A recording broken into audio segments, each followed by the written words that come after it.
wemera ko umuntu ashobora nyine gufata undi niba navuga kumuzinga ku buryo nk'umukinnyi wenda niba mukira kuri kabiri ukamubwira uti ngiye uzakina ari uko ntakiri hano, ibyo bintu ubundi urabyemera?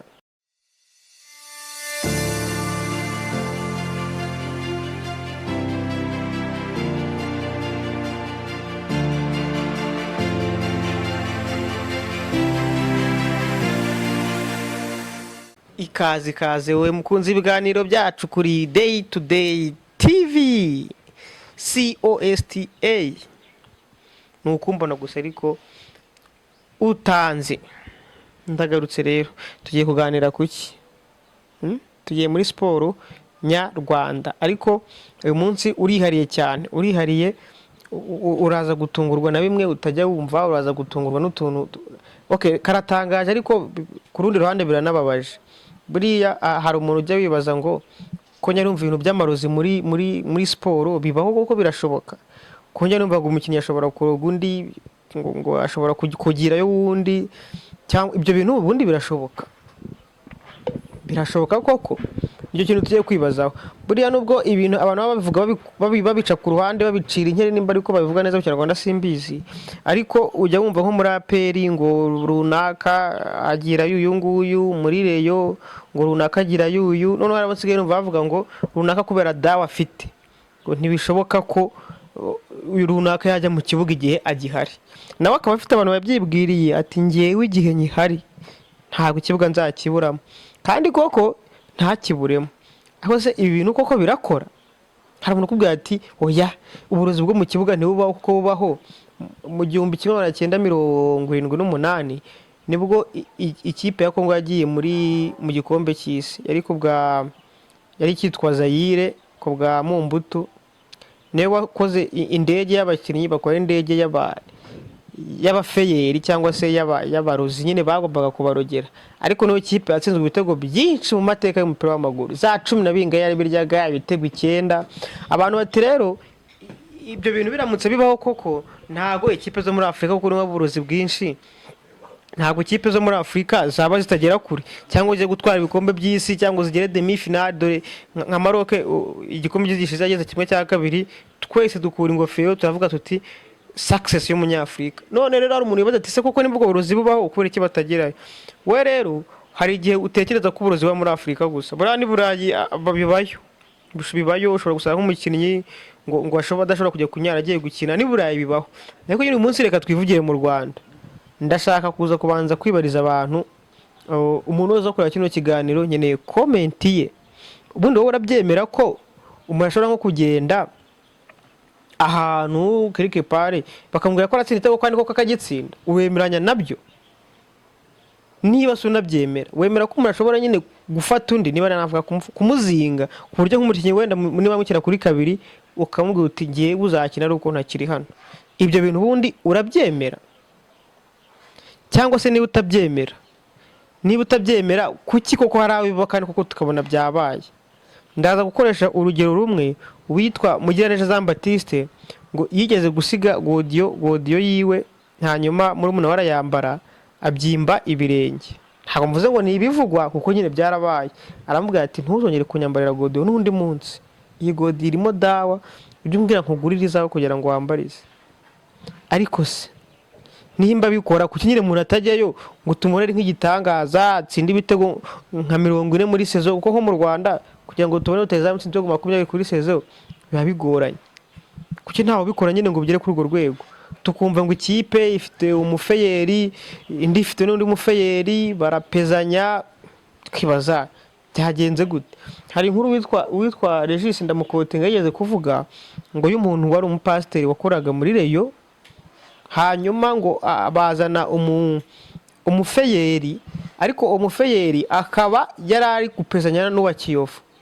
Uwa Kiyovu akaba yabwiye abayobozi ko baza gutsinda Reyo 2-1, ariko wa Reyo akababwira ko ngo bagomba kuba amafaranga ibyo bitego akabikuraho. Bambwira ati icyo gihe ngo yabaciye 100 ndakeka, ati 100 ndakura igitego kimwe, guma munganyije kimwe, hanyuma koko ni mu mirindi 100 bikaba 200 n'ikindi gitego ndaba nkikuyeho, hanyuma muze gutsinda 1-0.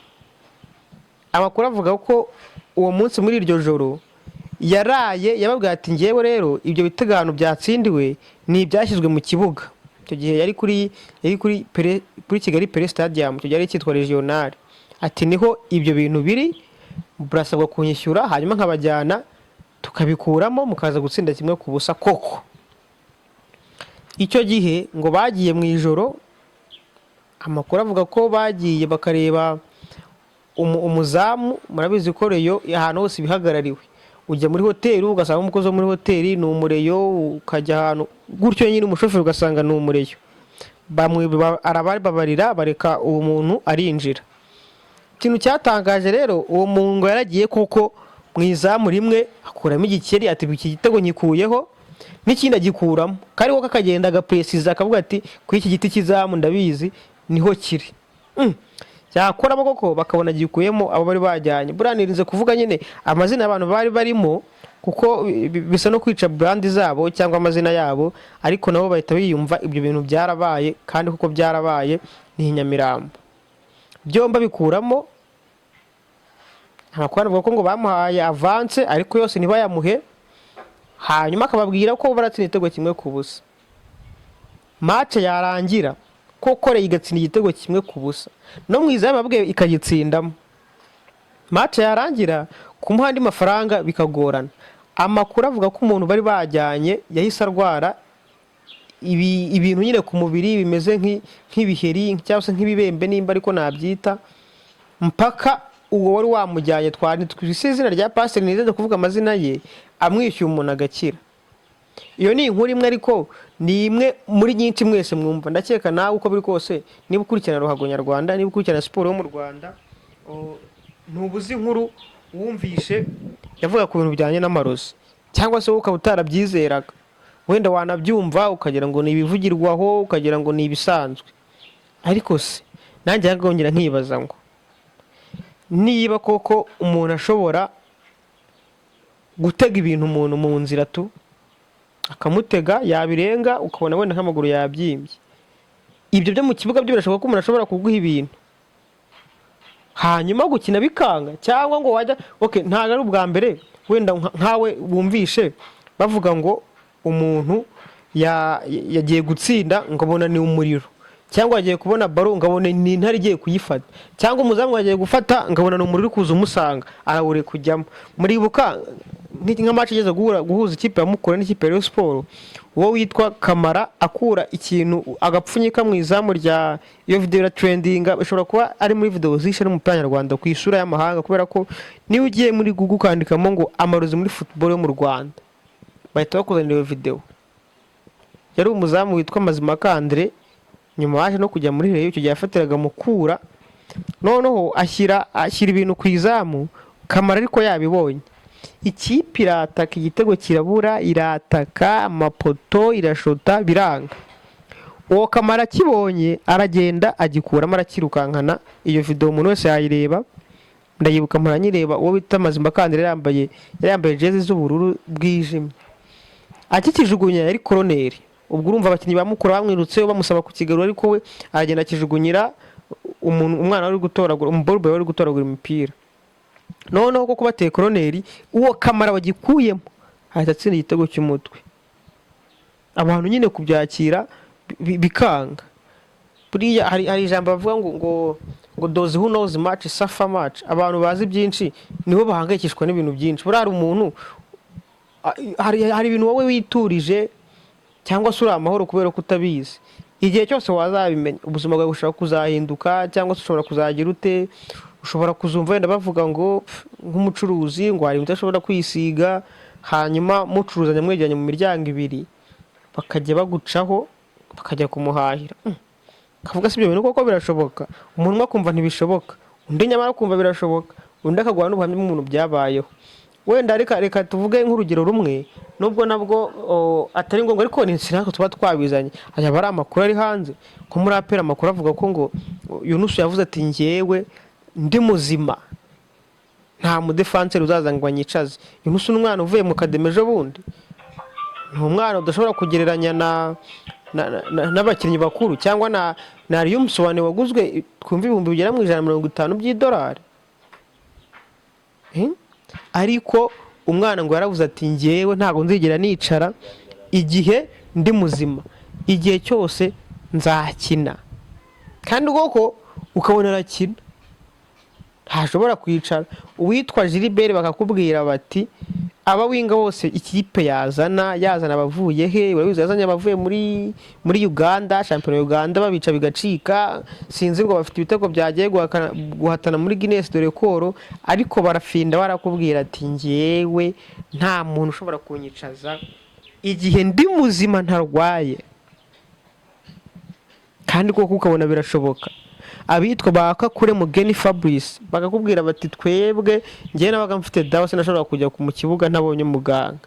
abakinnyi bamwe baranakubwira bati cyane cyane b'abakongomani mu minsi yarize ngo rose bajya babwira perezida bati ngewe niba utantegeye niba dufite derby ejo, niba utantegeye ngo mbe navuye muri Kongo uwo mukino ntawo ndakina. kandi koko akaba yakwijeje intsinzi bakanatsinda. muri kwa match ya Bugesera nayo yakoze ibara mu Rwanda, uretse ko hashize igihe ikipe izana inkoko ku kibuga kandi bikangira natsinze. tugiye Bugesera yagiriye mu cyiciro cya kabiri byari mu gikombe cy'amahoro birangira inayisezereye. ariko nkarangiza nibaza ngo ese kuko ubundi amaroza arakora, ntituri mu bindi wenda ngo by'ubutamikano uko ibyo byose tuzi ko bibaho, ni produit chimique nkuko bashobora ari produit ushobora kunywa ukaba wapfa. ubwo rero hari n'ubugenge abanyarwanda bifitiye bashobora gukora ibindi bintu kuba wapfa. ariko none turi ibyo bagutamitse turi kuvuga ibindi. ariko njyane nibaza nanjye nubwo wenda ngenda mbona izo ngero nkaba nshobora kwemeza ku ruhande rwe ko bibaho cyangwa bitariho, nubwo ntari hano nkubwira ibyo wemeza nawe ufite igitekerezo cyawe uraza kuduha. ariko koko bura nk'inkuba zibaho ku buryo umuntu ashobora kuvuga ati genda mwoherereza inkuba hanyuma nyituma umuntu igende imufate.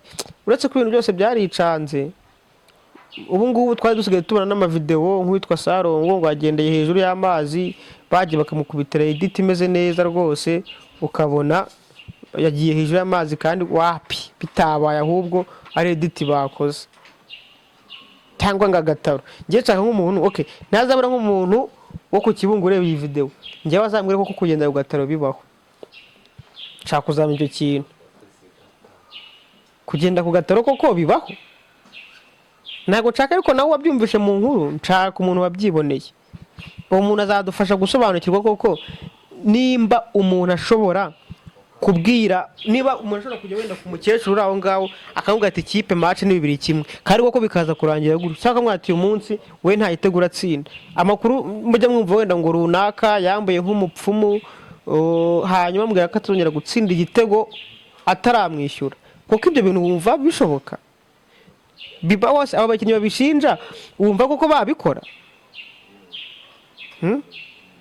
uvuye wenda tuvuge umukinnyi uvuye mu ntara ashobora kuza yizeye impano ye agakina, ariko ngiyo ugeze i Kigali noneho ngo hari umuntu hari akwirebero hejuru iyo ngiyo mu ishyamba bose bajyaho. iyo uvuye mu ntara ushobora kuza uri umukinnyi mwiza ikipe ikunze, ariko kubera ko usanga n'abandi bura ngo ugiye uryasaza zirya mbisi, iyo usanze abandi nabo babikora nawe biragorana kubyihanganira cyangwa kuvuga ngo si wabikora, kubera ko nyine usanga niwo muco bajyayo bagatanga amafaranga. nawe ugasanga nk'umuntu usanze muri kampu cyangwa se mu ikipe ubaye muri shuti wawe arakubwira ati rwose ibingibi utabikora ntibivamo, ati kandi uwabitanzeyo uwagutanzeyo ntushobora kuzamwicaza, kandi uko bigakunda. abandi bakanavuga batashobora kuba ariyo mpamvu abakinnyi bacu bo mu Rwanda aba yizeye ibyo bintu cyane yagera hanze bikanga. ariko umwanzuro ntiturano ngo twanzure ngo nyine ibintu birabaho cyangwa ntibibaho, oya ahubwo turi hano ngo dusangire ibitekerezo tutamenye koko bibaho. ese ubundi umuntu yakabirira yayinzeho yakabyizeye nyine ko mu biratanga resultat bibamo? niba koko bibaho se ubundi umuntu yakabipromotinze? kuko niba hari umunyamakuru witwa Tite usigaye akora kuri Fine FM niwe wavuze ati twebwe muri kampu yigeze kubaho umukinnyi akina mu Magaju n'izindi kipe zitandukanye muri za Viziyo, yavuze ati ngewe muri kampu baratubwiraga ngo niba ufite uremererwa prime wenda y'ibihumbi 100 kuri match twatsinze turagukata 20 biraza kujya kuri muganga. ukanibaza ese koko niba koko ibyo bintu byaga birashoboka ku buryo buri mukinnyi bamukata 20 yo guha muganga bafashe, bibaho ko kubera iki kipe nyine itabiporomo, genda byibaza nimba koko bibaho ko iki kipe itabikora, utubone nyine itwika cyangwa itsinda. Kabona bamwe binjanye nk'uducupa tw'amazi barayamenye mu buryo buri prepared. Muzi video yigeze kuba viral y'abantu binjirana uducupa tw'amazi baduturitsa ugiye mu kibuga atagaturikije bakamusubizayo. Ariko se koko bikora umuntu ntiyabikora cyane, ahubwo ikipe ikahita itwara nk'igikombe cya shampiyona kubera ko yabikoze. Ariko se koko nimba bitabaho kubera iki hari igihe bihura nabyo, umuntu akaba ashobora kuza mu mukino akavuga ati ngiye match nayirangije, akicara hariya akavuga ati mbere ya match uraza kubona ibikona 2 kandi ubu ukabibona atubwo ni hazi ibikona 2 batego 2 bikaza kurangira bigenze gutya bivuze mbere. Ndashaka nyine buri wese afite opinion yo kuri iki kintu, afite ukuntu abyumva aze kumbwira ukuntu ari kubitekereza. Nta nubwo rero nza gutinda cyangwa ngo mvuge ibintu byinshi kuri icyo kintu, gusa numva nyine ari ikintu dukwiye kuvugaho no kuganiraho, hanyuma buri wese akama opinion ye akambwira niba nabyizera, hanyuma akanavuga ati ese koko bantu bakwiye kubirayinga, bakwiye kubyizera. Ubwo nyine ndaza kubona igitekerezo cyawe muri comment.